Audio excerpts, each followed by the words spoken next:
Hi all, എല്ലാവർക്കും unique അക്കാഡമിയുടെ പുതിയൊരു ക്ലാസ്സിലേക്ക് സ്വാഗതം.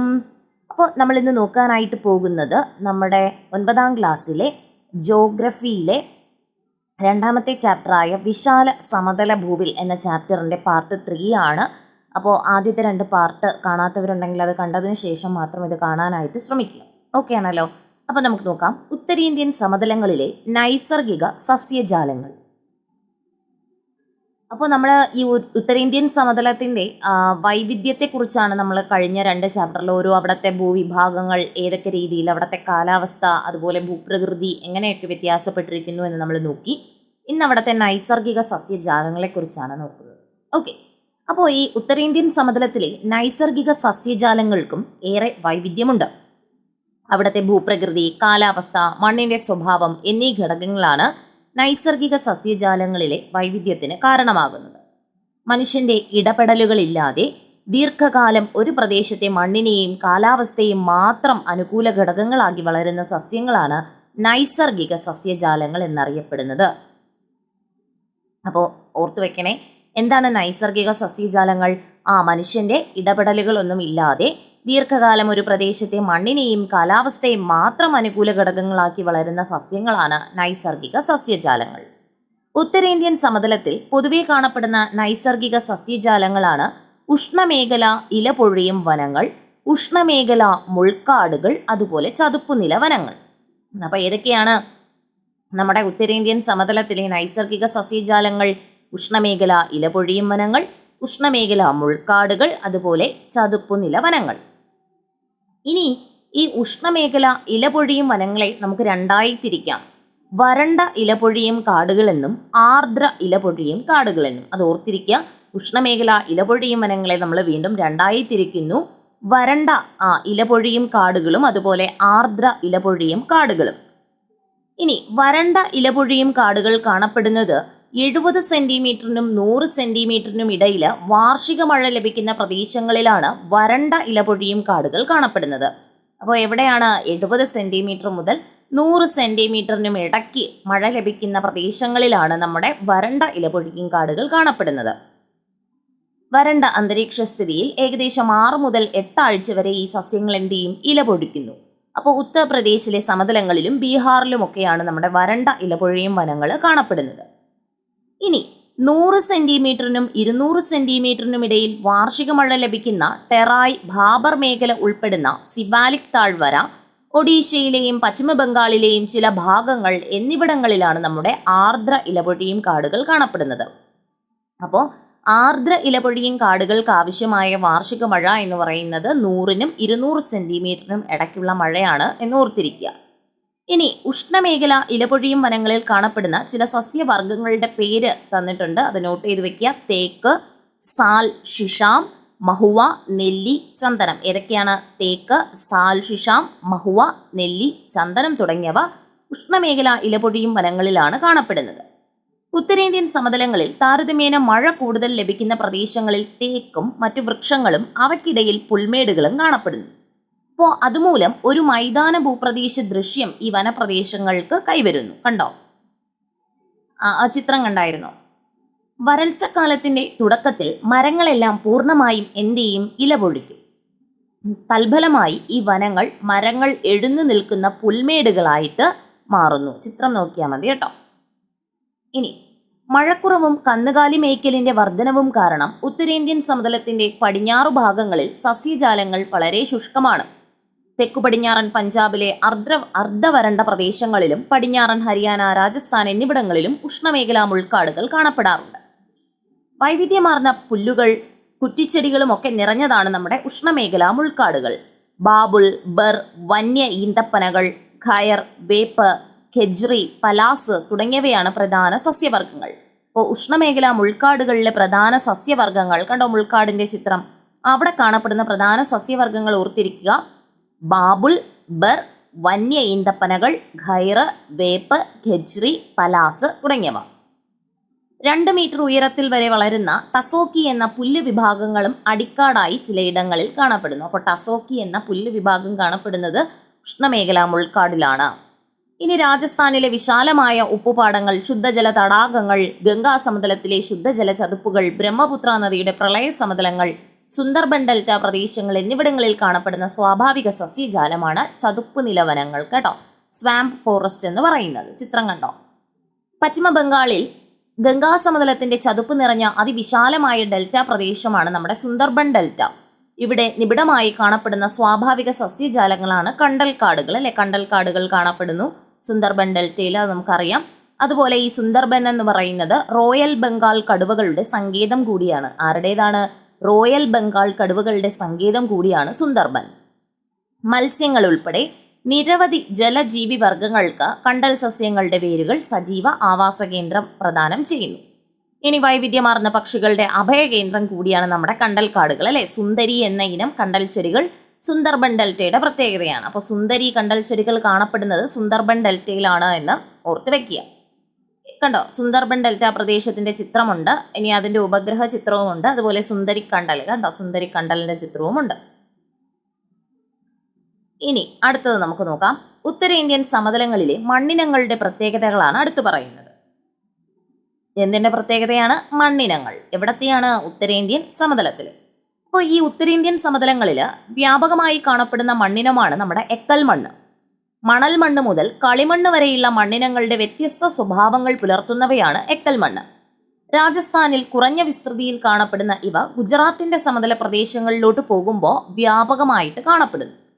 ഗംഗാ സമതലങ്ങളിൽ 2 വ്യത്യസ്തങ്ങളായ എക്കൽ മണ്ണിനങ്ങൾ രൂപപ്പെട്ടിട്ടുണ്ട് അല്ലെ. നമ്മൾ പഠിച്ചു ഏതൊക്കെയാണ് ഗംഗാ സമതലങ്ങളിൽ. എക്കൽ മണ്ണ് ഖാദറും ഭംഗറും അല്ലെ. പുതിയ എക്കൽ മണ്ണാണ് ഖാദർ, പഴയ എക്കൽ മണ്ണാണ് ഭംഗർ. അതൊക്കെ നമ്മൾ പഠിച്ചതാണ്. ഇനി ബ്രഹ്മപുത്ര ഗംഗാ സമതലങ്ങളുടെ കീഴ്ഘട്ടത്തിലും മധ്യഘട്ടത്തിലും ഇത്തരം മണ്ണ് കൂടുതൽ നേർത്തതും കളിമണ്ണ് കലർന്നതുമായി കാണപ്പെടുന്നു. അത്തരത്തില് കൃഷിക്ക് ഏറെ അനുയോജ്യമാണ് എക്കൽ മണ്ണ് എന്ന് പറയുന്നത്. മധ്യഗംഗാ സമതലത്തിന്റെ തെക്കൻ ഭാഗങ്ങളിലായി ചെമ്മണ്ണ് കാണപ്പെടുന്നു. ഈ മണ്ണിന് ചുവപ്പ് നിറം നൽകുന്നത് ഏത് മൂലകത്തിന്റെ സാന്നിധ്യമാണ് എന്ന ക്വസ്റ്റ്യൻ ചോദിച്ചിട്ടുണ്ട്. അപ്പൊ ഇരുമ്പിന്റെ സാന്നിധ്യമാണ് നമ്മുടെ മണ്ണിന് എന്ത് ചെയ്യുന്നത്? ചെമ്മണ്ണിന് ചുവപ്പ് നിറം നൽകുന്നത് ഇരുമ്പ് അല്ലെ, അയണിന്റെ സാന്നിധ്യം മൂലമാണ് എന്ന് ഓർത്തു വെക്കുക. ഇനി സുന്ദർബൻ ഡെൽറ്റ പ്രദേശങ്ങളിൽ കാണപ്പെടുന്ന മണ്ണ് ഏതുതരം മണ്ണാണ്? അത് ലവണ മണ്ണാണ് കേട്ടോ. സുന്ദർബൻ ഡെൽറ്റ പ്രദേശങ്ങളിൽ കാണപ്പെടുന്നത് ലവണ മണ്ണാണ്. പൊതുവെ ഈ മണ്ണിൽ ഉപ്പിന്റെ അംശം വളരെ കൂടുതലാണ്.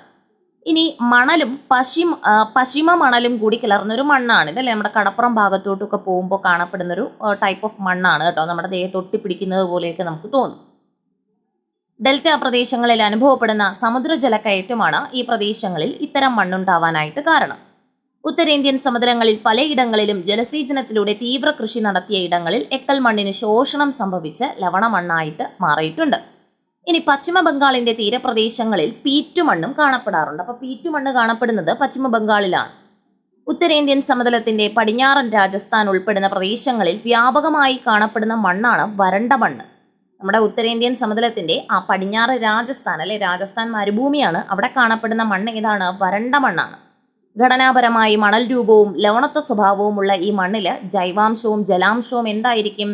വളരെ കുറവായിരിക്കും അല്ലെ. മരുഭൂമിയാണ്. അപ്പോൾ അതുകൊണ്ട് തന്നെ ജൈവാംശവും ലവണാംശവും ഒക്കെ വളരെ കുറവായിരിക്കും. അതിനാൽ നമ്മൾ ഈ മണ്ണിൽ കൃഷി ചെയ്യണമെങ്കിൽ ജലസേചനം അനിവാര്യമായിട്ട് വരുന്നു. ഇനി അടുത്തത് നമുക്ക് നോക്കാം, അവിടുത്തെ ജനജീവിതം എങ്ങനെയാണ് എന്ന് നമുക്ക് നോക്കാം. ഫലഭൂയിഷ്ഠമായ എക്കൽ മണ്ണ്, നിരപ്പാർന്ന ഭൂപ്രകൃതി, എപ്പോഴും നീരൊഴുക്കുള്ള നദികൾ, അനുയോജ്യമായ കാലാവസ്ഥ തുടങ്ങിയവയൊക്കെ ഉത്തര മഹാസമതലത്തിന്റെ സവിശേഷതകളാണ്. നമ്മുടെ രാജ്യത്തിന്റെ ഭൂവിസ്തൃതിയുടെ 1/4 ഭാഗത്തിനും താഴെയാണ് ഉത്തരേന്ത്യൻ സമതലത്തിന്റെ വിസ്തീർണം എന്ന് പറയുന്നത്. എന്നാൽ ഈ മഹാസമതലമാണ് ഇന്ത്യയുടെ മൊത്തം ജനസംഖ്യയുടെ പകുതിയിലേറെയും ഉൾക്കൊള്ളുന്നത്. കാരണം എന്താണ്? അവിടെ കൃഷിക്ക് അനുയോജ്യമാണ് അല്ലെ. കാർഷിക മേഖലയെ അടിസ്ഥാനമാക്കിയുള്ള ഇന്ത്യയുടെ സമ്പദ് വ്യവസ്ഥയെ പടുത്തുയർത്തുന്നതിൽ നിർണായക പങ്കാണ് നമ്മുടെ ഉത്തരേന്ത്യൻ സമതലം വഹിക്കുന്നത്. ഇവിടെ ഗോതമ്പ്, നെല്ല്, ചണം, കരിമ്പ് തുടങ്ങിയ വ്യത്യസ്ത വിളകൾ വ്യാപകമായി കൃഷി ചെയ്യപ്പെടുന്നു. ജലസേചനത്തിന്റെ സഹായത്തോടെ അതിവിപുലമായുള്ള കൃഷിരീതി ഈ മഹാസമതലത്തെ എന്താക്കി മാറ്റി? ഇന്ത്യയുടെ ധാന്യപ്പുരയാക്കി മാറ്റി. അപ്പോൾ അടുത്ത ക്വസ്റ്റ്യൻ ആണ്, ഇന്ത്യയുടെ ധാന്യപ്പുര എന്നറിയപ്പെടുന്നത് ഉത്തരേന്ത്യൻ സമതലം അല്ലെങ്കിൽ ഉത്തര മഹാസമതലമാണ്. അപ്പൊ ഇന്ത്യയുടെ ധാന്യപ്പുര എന്നറിയപ്പെടുന്നത് ഏതാണ്? ഉത്തരേന്ത്യൻ സമതലം അഥവാ ഉത്തര മഹാസമതലമാണ്. ധാർ മരുഭൂമി ഒഴികെയുള്ള സമതലത്തിന്റെ മുഴുവൻ ഭാഗങ്ങളിലും റോഡുകളുടെയും റെയിൽപാതകളുടെയും അതിവിപുലമായ ശൃംഖല തന്നെയുണ്ട്. ഇത് വലിയ തോതിലുള്ള വ്യവസായവൽക്കരണത്തിനും അതുപോലെ നഗരവൽക്കരണത്തിലേക്ക് ഈ പ്രദേശത്തെ നയിക്കുന്നതിന് കാരണമായി. കണ്ടോ, ഉത്തരേന്ത്യൻ സമതലത്തിന്റെ ഒരു നഗരപ്രദേശത്തിന്റെ ഒരു ചിത്രമാണ് കൊടുത്തേക്കുന്നത്. അതുപോലെ ഫലഭൂയിഷ്ഠമായ സമതല പ്രദേശത്തിന്റെ ചിത്രം കൊടുത്തിട്ടുണ്ട്. ധാന്യ കൃഷി ചെയ്യുന്നതിന്റെ ചിത്രവും കൊടുത്തിട്ടുണ്ട്. അപ്പോൾ ഖാരിഫ്, റാബി, സെയ്ദ് എന്നിങ്ങനെ 3 വ്യത്യസ്ത കാർഷിക കാലങ്ങളിലായാണ് ഉത്തരേന്ത്യൻ സമതലങ്ങളിൽ വിവിധ ഇനം വിളകൾ കൃഷി ചെയ്യുന്നത് അല്ലെ. മുൻപൊരു ചാപ്റ്ററിൽ നമ്മൾ കണ്ടായിരുന്നു. ഈ തെക്കു പടിഞ്ഞാറൻ മൺസൂൺ കാലത്തിനോട് ചേർന്ന് വരുന്ന കാർഷിക കാലം ഏതെന്ന് ചോദിച്ചാൽ അത് ഖാരിഫാണ്. തെക്കു പടിഞ്ഞാറൻ മൺസൂൺ കാലത്തിനോട് ചേർന്ന് വരുന്ന കാർഷിക കാലം ഏതാണ്? അത് ഖാരിഫാണ്. എന്നാൽ ശൈത്യകാലത്തിന്റെ വരവോടെ ആരംഭിക്കുന്നത് ഏതാണ്? റാബിയാണ്. അപ്പോൾ തെക്കു പടിഞ്ഞാറൻ മൺസൂൺ കാലത്തിനോട് ചേർന്ന് നടത്തുന്നത് ഏതാണ്? ഖാരിഫ് വിളകളാണ്. ശൈത്യകാലത്തിന്റെ വരവോടുകൂടി നടത്തുന്നത് റാബി വിളകളാണ്. ഈ റാബി വിളകളുടെ വിളവെടുപ്പിന് ശേഷം ആരംഭിക്കുന്ന വളരെ ദൈർഘ്യം കുറഞ്ഞ വേനൽക്കാല കാർഷിക കാലമാണ് സെയ്ദ് എന്ന് പറയുന്നത്. അപ്പോൾ തെക്കു പടിഞ്ഞാറൻ മൺസൂൺ ആണെങ്കിൽ ഖാരിഫ്, ശൈത്യകാലമാണെങ്കിൽ റാബി, വേനൽക്കാലമാണെങ്കിൽ സെയ്ദ്. കേട്ടോ, അപ്പോൾ ഇനി നമുക്കത് നോട്ട് ചെയ്ത് വെക്കേണ്ട ഒരു കാര്യമാണ്. കാർഷിക കാലങ്ങളും അത് കൃഷി ചെയ്യുന്ന പ്രധാന വിളകളും അറിഞ്ഞിരിക്കണം, ഇമ്പോർട്ടൻ്റ് ആണ് കേട്ടോ. അപ്പോൾ കാർഷിക കാലങ്ങളെ 3ആയി തിരിക്കാം: ഖാരിഫ്, റാബി, സെയ്ദ്. ഖാരിഫ് എന്ന് പറയുന്നത് നമ്മുടെ തെക്കു പടിഞ്ഞാറൻ മൺസൂൺ കാലാവസ്ഥയുമായിട്ട് ബന്ധപ്പെട്ടിരിക്കുന്നു. അതായത് മാസം ഓർത്തിരിക്കുക, ജൂൺ മുതൽ സെപ്റ്റംബർ വരെ. ജൂൺ മുതൽ സെപ്റ്റംബർ വരെയാണ് ഖാരിഫ്. ഈ ഖാരിഫ് വിളകൾ ഏതൊക്കെയാണ്? ഉഷ്ണമേഖലാ വിളകളാണ് ഖാരിഫ് വിളകൾ എന്ന് പറയുന്നത്. അതിന് ഉദാഹരണം ഓർത്ത് വെക്കുക: നെല്ല്, പരുത്തി, ചണം, ബജ്ര, തുവര അല്ലെ. ഇതിനൊക്കെ കോഡുകളൊക്കെ ഉണ്ട്, ജസ്റ്റ് യൂട്യൂബിൽ സെർച്ച് ചെയ്താൽ കിട്ടും കേട്ടോ. ഖാരിഫ് വിളകൾക്ക് കോഡ്, റാബി വിളകൾക്കൊക്കെ കോഡുണ്ട്. അപ്പോൾ ഖാരിഫ് വിളകൾ ഏതൊക്കെയാണ്? നെല്ല്, പരുത്തി, ചണം, ബജ്ര, തുവര തുടങ്ങിയവ.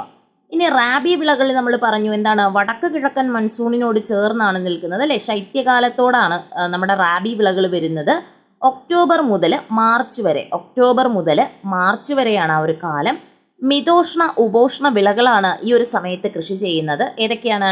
ഗോതമ്പ്, പയർവർഗ്ഗങ്ങൾ, കടുകുവർഗ്ഗങ്ങൾ, ബാർലി മുതലായവ. അപ്പോൾ ഗോതമ്പ്, പയർവർഗ്ഗങ്ങൾ, കടുകുവർഗ്ഗങ്ങൾ, ബാർലി മുതലായവ റാബിയാണെന്ന് ഓർത്തിരിക്കുക കേട്ടോ. അപ്പോൾ നമ്മുടെ നെല്ല് ഖാരിഫ് വിളയാണെന്നും റാബി വിളയാണ് ഗോതമ്പ് എന്നും ഓർത്തിരിക്കുക. നെല്ല് ഖാരിഫ് വിള, ഗോതമ്പ് റാബി വിളയാണ്. പിന്നെ ഈ സെയ്ദ് വിളകൾ വേനൽക്കാലത്തിലാണ് കൃഷി ചെയ്യുന്നത്. അതായത് ഏപ്രിൽ മുതൽ ജൂൺ വരെയാണ് അതിൻ്റെ കാലം എന്ന് പറയുന്നത്. ഏപ്രിൽ മുതൽ ജൂൺ വരെയാണ്. നമ്മുടെ പച്ചക്കറി, പഴങ്ങൾ, കാലിത്തീറ്റ മുതലായവയാണ് സെയ്ദ് വിളകളിൽ ഉൾപ്പെടുന്നത്. ഏതൊക്കെയാണ്? പച്ചക്കറി, പഴങ്ങൾ, കാലിത്തീറ്റ തുടങ്ങിയവ. ഓക്കെ, അപ്പോൾ ഈ ഉത്തരേന്ത്യൻ സമതലങ്ങളിൽ കൃഷി ചെയ്യുന്ന പ്രധാന വിളകൾ ഏതൊക്കെയാണെന്ന് മനസ്സിലായല്ലോ അല്ലേ. അപ്പോൾ ഉത്തരേന്ത്യൻ സമതലങ്ങളിൽ ഉടനീളം ഈ വിളകളെല്ലാം കൃഷി ചെയ്യപ്പെടുന്നില്ല അല്ലേ. പ്രാദേശികമായിട്ട് ഈ വിളകളുടെ വിതരണത്തിലും കൃഷി രീതിയിലും എന്തുണ്ട്? വ്യത്യാസങ്ങൾ ഏറെയുണ്ട്. നമ്മുടെ ഉത്തര മഹാസമതലം എന്ന ഈ ഭൂപ്രകൃതി വിഭാഗത്തിന്റെ വ്യാപ്തി, അതിന്റെ കിടപ്പ്, അത് രൂപം കൊണ്ട പ്രക്രിയകൾ എന്നിവയെക്കുറിച്ചൊക്കെ നമുക്കൊരു ഐഡിയ കിട്ടിക്കഴിഞ്ഞു അല്ലെ. ഉത്തര മഹാസമതലത്തെ പറ്റി ആദ്യത്തെ ക്ലാസ്സിൽ നമ്മൾ ഉത്തര പർവ്വത മേഖലയുടെ കുറേ ഡീറ്റെയിൽസ് നമ്മൾ നോക്കി. രണ്ടാമത്തെ ചാപ്റ്ററിൽ നമ്മൾ പഠിക്കുന്നത് ഉത്തര മഹാസമതലത്തെക്കുറിച്ചാണ്. അപ്പോൾ അതിനെക്കുറിച്ചും ഏകദേശം നല്ലൊരു ഐഡിയ കിട്ടിയിട്ടുണ്ട് ഈ ഒരു ചാപ്റ്ററിൽ നിന്നും. ഈ ഉത്തരേന്ത്യൻ സമതലം അല്ലെങ്കിൽ ഉത്തര മഹാസമതലം എന്ന് പറയുന്നത് ജലസമൃദ്ധി കൊണ്ടും ബലസമൃദ്ധി കൊണ്ടും സവിശേഷമായിട്ടൊരു ഭൂപ്രകൃതി വിഭാഗമാണ്. നമ്മുടെ സംസ്കാരം, ഇന്ത്യൻ സംസ്കാരം രൂപപ്പെടുത്തുന്നതിൽ ഏറ്റവും കൂടുതൽ പ്രാധാന്യം അർഹിച്ച ഒരു മേഖലയാണ് അല്ലെങ്കിൽ ഭൂപ്രകൃതി വിഭാഗമാണ് ഉത്തര മഹാസമതലം എന്ന് പറയുന്നത്. കാരണം കൃഷിക്ക് ഏറ്റവും അനുയോജ്യമായതുകൊണ്ട് തന്നെ മനുഷ്യന്റെ ജീവിതം ഉരുത്തിരിഞ്ഞത് ഉത്തര മഹാസമതലത്തിൽ നിന്നാണ്. രാജ്യത്തിന്റെ കാർഷിക സമ്പദ് വ്യവസ്ഥയുടെ നട്ടെല്ലായി നിലകൊള്ളുന്നതിലൂടെ ഭക്ഷ്യസുരക്ഷ എന്ന സുപ്രധാനമായ ഉത്തരവാദിത്വം നമ്മുടെ ഉത്തര മഹാസമതലം ഏറ്റെടുക്കുന്നു. സമതലമേകുന്ന സഞ്ചാര വിനിമയ സൗകര്യങ്ങൾ സഹസ്രാബ്ദങ്ങൾ മുമ്പ് മുതൽക്കേ ജനങ്ങളുടെ വ്യാപനത്തിനും ഇടപഴകലിനും കളമൊരുക്കിയിട്ടുണ്ട്. അതിലൂടെ രൂപപ്പെട്ട മിശ്ര ബഹുസ്വര സംസ്കാരമാണ് ഇന്നത്തെ ഇന്ത്യയുടെ ശക്തിയും സൗന്ദര്യവും. അപ്പോൾ ഇത്രയുമാണ് ഈ ഒരു ചാപ്റ്ററിൽ പറയുന്നത് കേട്ടോ. ഇമ്പോർട്ടൻ്റ് ആയിട്ടുള്ള ചാപ്റ്റേഴ്സാണ് 9th ജോഗ്രഫി എന്ന് പറയുന്നത്. അപ്പോൾ ആദ്യത്തെ 2 പാർട്ട് കണ്ടതിന് ശേഷം മാത്രം ഇത് കാണാനായിട്ട് നോക്കുക. ഓക്കെ, അപ്പോൾ ഇതോടുകൂടി നമ്മുടെ ഈ രണ്ടാമത്തെ ചാപ്റ്റർ വിശാല സമതല ഭൂവിൽ എന്ന് പറയുന്ന ചാപ്റ്റർ കംപ്ലീറ്റ് ആയിട്ടുണ്ട്. അപ്പോൾ നിങ്ങൾക്ക് ഈ ചാനൽ ഉപകാരപ്പെടുന്നുണ്ട് എന്ന് തോന്നുകയാണെന്നുണ്ടെങ്കിൽ നിങ്ങൾ ചാനൽ സബ്സ്ക്രൈബ് ചെയ്യുക. അതുപോലെ ക്ലാസ് ഇഷ്ടപ്പെട്ടാൽ ലൈക്ക് ചെയ്യുക. നിങ്ങളുടെ അഭിപ്രായങ്ങളൊക്കെ കമൻ്റായിട്ട് അറിയിക്കുക കേട്ടോ. അപ്പോൾ എല്ലാവരും നന്നായിട്ട് പഠിക്കുക, റിവൈസ് ചെയ്യുക. Happy learning. Thank you all.